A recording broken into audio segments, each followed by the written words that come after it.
Well, we got another ridiculous 6-3 decision by our far-right conservative Supreme Court, and this comes after they actually did something reasonable.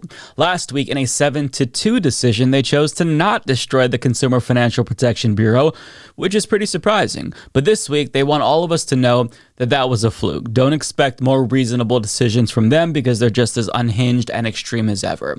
Because in the case of Alexander v. South Carolina NAACP, they're now letting Republicans know that racist gerrymandering is A-OK. And in his concurring opinion, Thomas makes it clear that Alito doesn't go far enough in his majority opinion, and the implications of what Thomas is saying are genuinely disturbing. But let's start from the beginning. So the state of South Carolina has 7 congressional districts in total, and all but one of them is represented by a Democrat, James Clyburn, in the 6th district.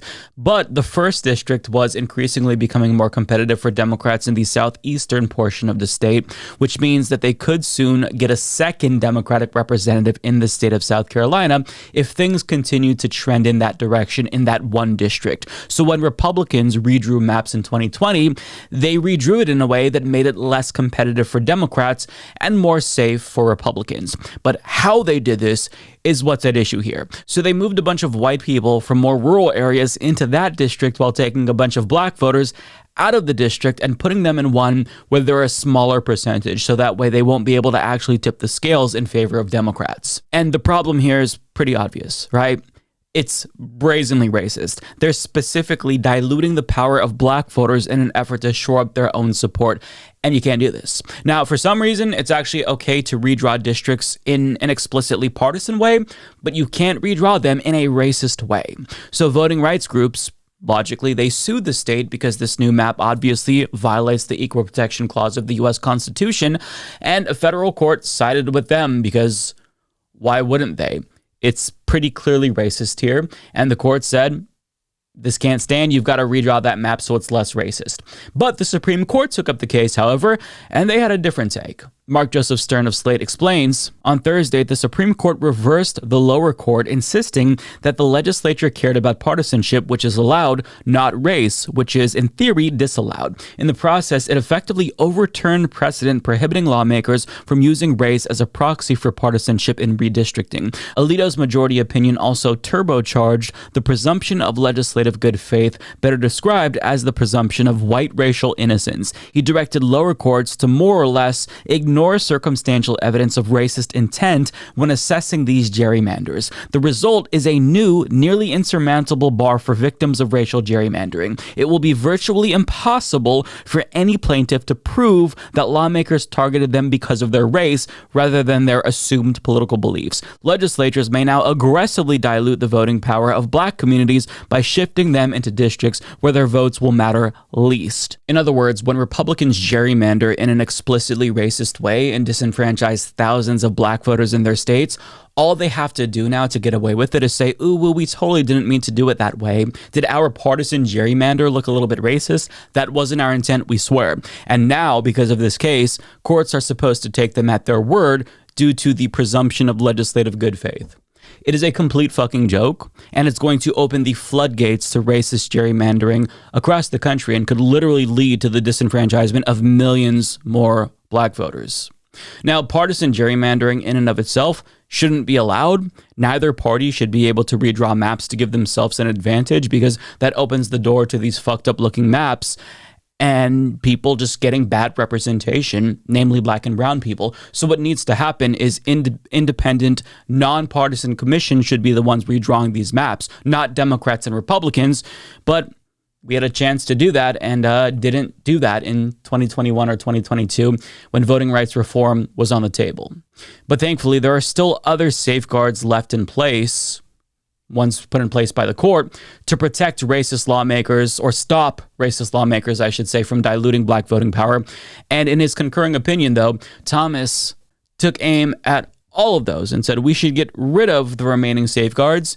And this next portion that we're going to read is long, but stay with me because it's really important, because it shows you insight into his thinking and how detrimental it would be if he got what he wanted. Stern continues, for Thomas, though, this extreme holding wasn't good enough. He wanted to go much further and disavow the court's authority to strike down any redistricting plans, asserting that this remedy doesn't fall under the court's equity power. That's legalese for the solutions that courts can provide when addressing constitutional infirmities. The view of equity required to justify a judicial map drawing power emerged only in the 1950s, Thomas wrote. The court's impatience with the pace of desegregation caused by resistance to Brown v. Board of Education led us to approve extraordinary remedial measures. According to Thomas, the court took a boundless view of equitable remedies, inventing an illegitimate new flexible power to invent whatever new remedies may seem useful at the time. The justice conceded begrudgingly that this understanding may have justified temporary measures to overcome the widespread resistance,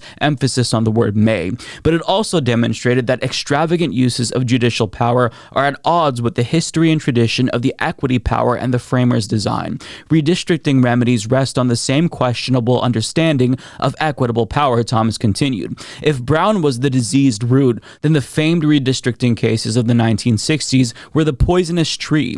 In these rulings, SCOTUS outlawed malapportionment, a kind of gerrymandering that creates large population disparities between districts to lock certain groups out of political power forever.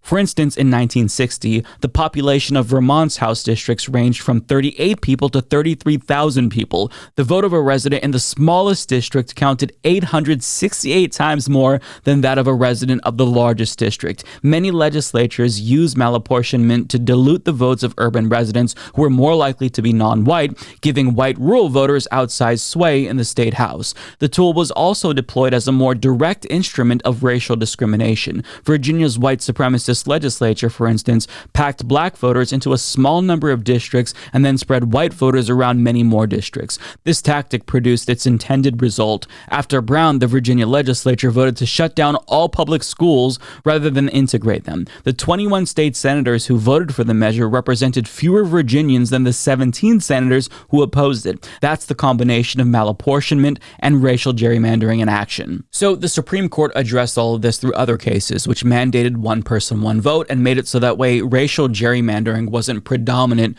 when it came to map drawing. But Thomas is saying, yeah, that's stupid, and it doesn't really do anything, and if a black person has the ability to vote, that's good enough.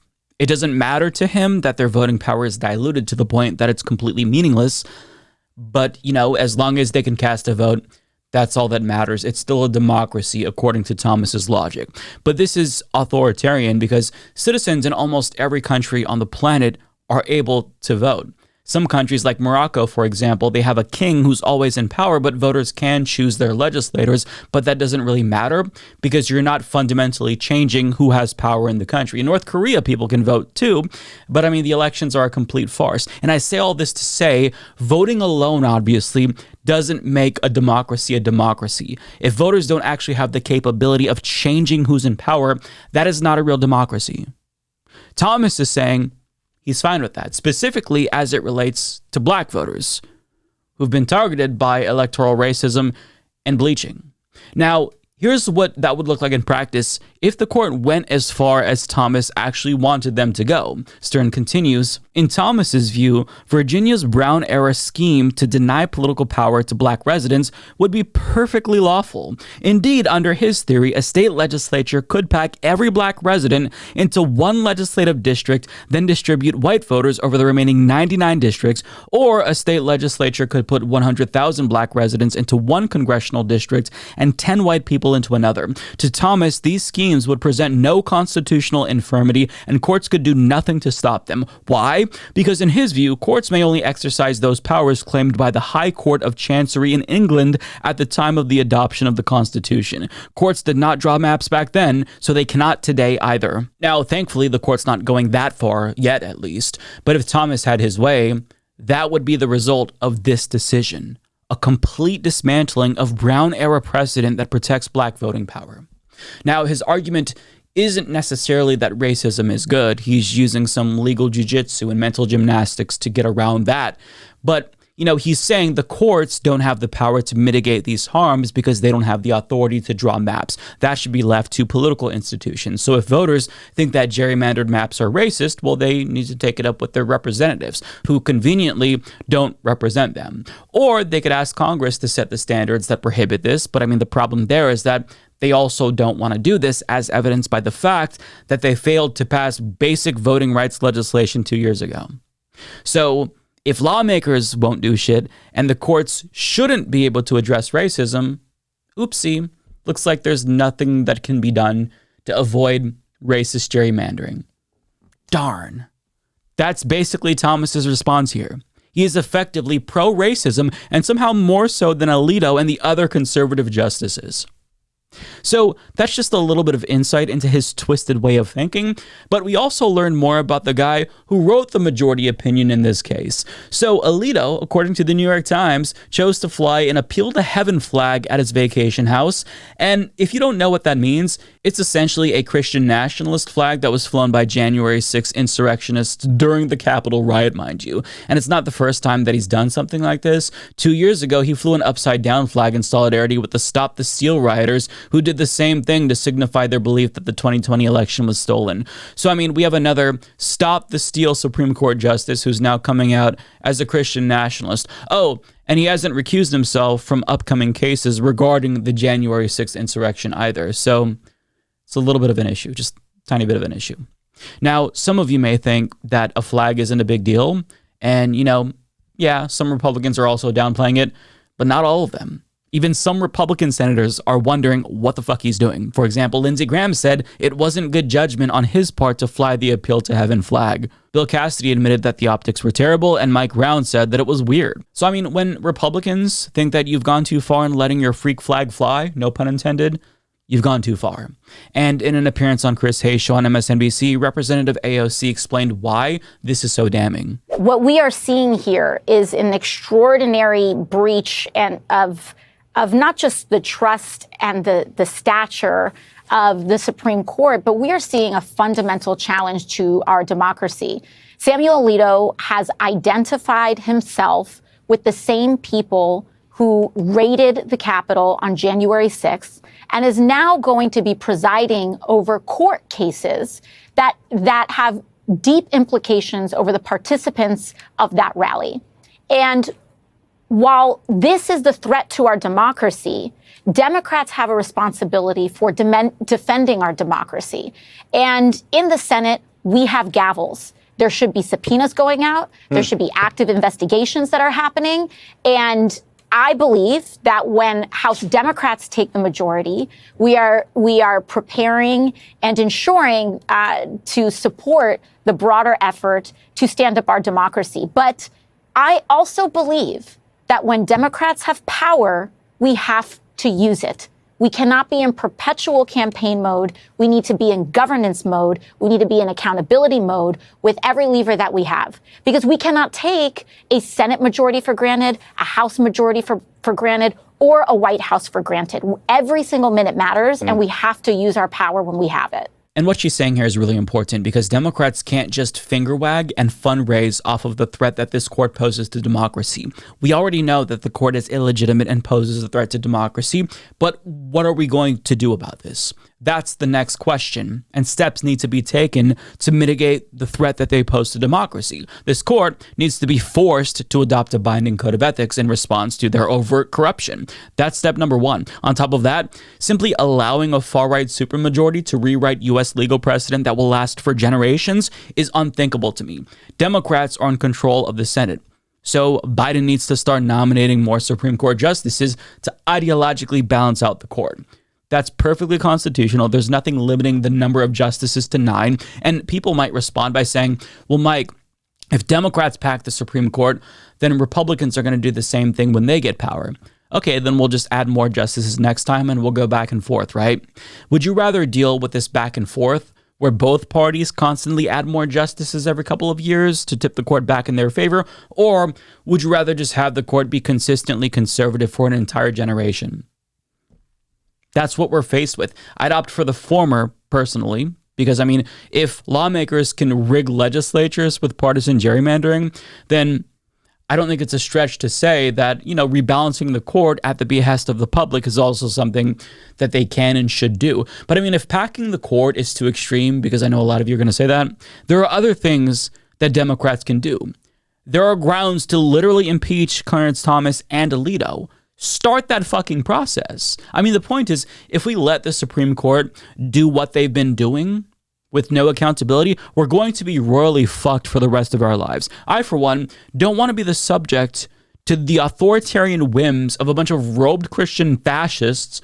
Also, that way we can say, well, we're preserving our institutions and we're keeping things the way that they've been because they've always been that way. Fuck that. We have to rein in the court, but that's going to require extraordinary action, which Biden and the Democrats just don't have the spines to do. So, I mean, I guess I'm bitching about nothing because they're not going to do that. And, it just kind of seems like we're stuck dealing with these terrible decisions for the foreseeable future. And that's frustrating because we've already lost so much in just a couple of years of having a far-right supermajority on the court. And I don't want to imagine how bad it's going to be a decade from now, how many more civil rights and civil liberties we lose a decade from now because of this court. So if you don't like that and don't want that to be the case, logically you take action, but Democrats aren't going to take action. So I guess we're just kind of doomed. I'm not trying to be overly cynical here, but the situation is bleak. And if you have power, if you have the Senate, maybe you should do something about this.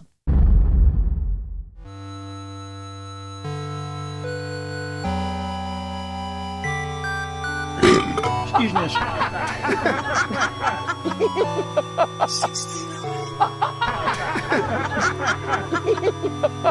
Vagina.